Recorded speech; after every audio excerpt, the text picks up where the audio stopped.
अस्सलाम वालेकुम एवरीवन। आज की वीडियो में मैं आपके साथ शेयर करने जा रही हूँ राइस प्लस टैबलेट का रिव्यू। राइस प्लस टैबलेट किस पर्पज़ के लिए, किस कंडीशन में जो है वो इस्तेमाल जो है वो की जाती है और इसके क्या यूजेस हैं, और उसके साथ साथ हम बात करेंगे इसकी डोजेज और इसके पॉसिबल साइड इफ़ेक्ट्स और इसके कॉन्ट्रा इंडिकेशंस।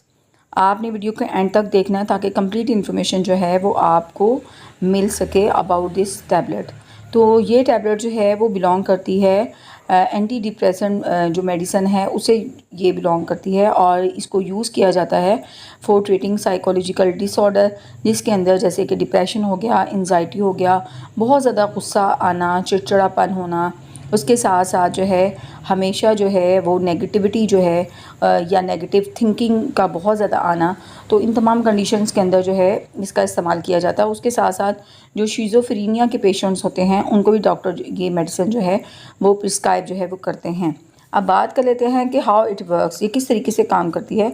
तो हमारी बॉडी के अंदर जो है एक हार्मोन होता है जो कि जिसको हैप्पी हार्मोन कहा जाता है, सेरोटोनिन, जो कि आपके मूड को जो है वो हैप्पी करता है। तो ये क्या करती है कि आपके जो लेवल होता है सेरोटोनिन का वो उसको ब्रेन के अंदर इंक्रीज़ करती है, जिसके नतीजे में जो है आपका मूड जो है वो बेहतर होता है, और आपको जो है डिप्रेशन, एंजाइटी या उसके साथ साथ जो है अगर शिज़ोफ्रेनिया के पेशेंट्स हैं तो फिर उसके अंदर जो है आपको बहुत हद तक जो है रिलीफ जो है वो मिलता है, और आप की जो थिंकिंग है वो पॉजिटिव थिंकिंग जो है वो होना शुरू हो जाती है। तो ये बहुत ही ज़बरदस्त जो है वो टैबलेट है। ये टैबलेट जो है 5 mg, 10 mg और 20 mg के अंदर जो है वो अवेलेबल है।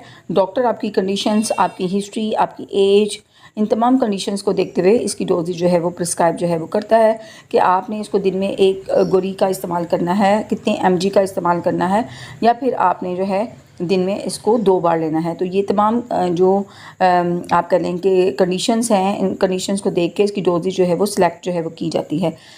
ब्लड प्रेशर के अगर आप पेशेंट्स हैं, डायबिटीज़ के पेशेंट हैं, या आपको लीवर का कोई इशू है, या किडनी का कोई इशू है, या आप डायमेंशिया के जो है पेशेंट हैं, या आपको हार्ट से कोई रिलेटेड कोई प्रॉब्लम है, तो आप इस मेडिसिन का इस्तेमाल जो है नहीं कर सकते।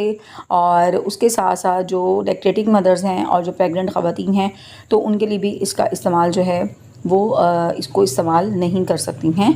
और इसके अगर पॉसिबल साइड इफ़ेक्ट की बात कर ली जाए तो इसके साइड इफ़ेक्ट जो हैं वो टेम्प्रेरी साइड इफ़ेक्ट्स होते हैं, जो कि by the passage of the time जो है वो सेट हो जाते हैं, जिसके अंदर नोशिया है, जिसके अंदर हार्ट बर्न है, जिसके अंदर ड्राई माउथ है। ये सारे इसके पॉसिबल साइड इफ़ेक्ट जो हैं वो देखने में आते हैं। तो उम्मीद है कि आज की वीडियो आपको अच्छी लगी होगी। अगर अच्छी लगी है तो काइंडली मेरे चैनल को सब्सक्राइब कर दीजिएगा और इस वीडियो को ज़्यादा से ज़्यादा शेयर भी ज़रूर कीजिएगा। और अगर आपको इससे रिलेटेड कोई क्वेश्चन है तो आप जो है कमेंट सेक्शन में जो है मुझसे इससे रिलेटेड जो है क्वेश्चन पूछ सकते हैं। अपना बहुत सारा ख्याल रखिएगा। अल्लाह हाफ़िज़।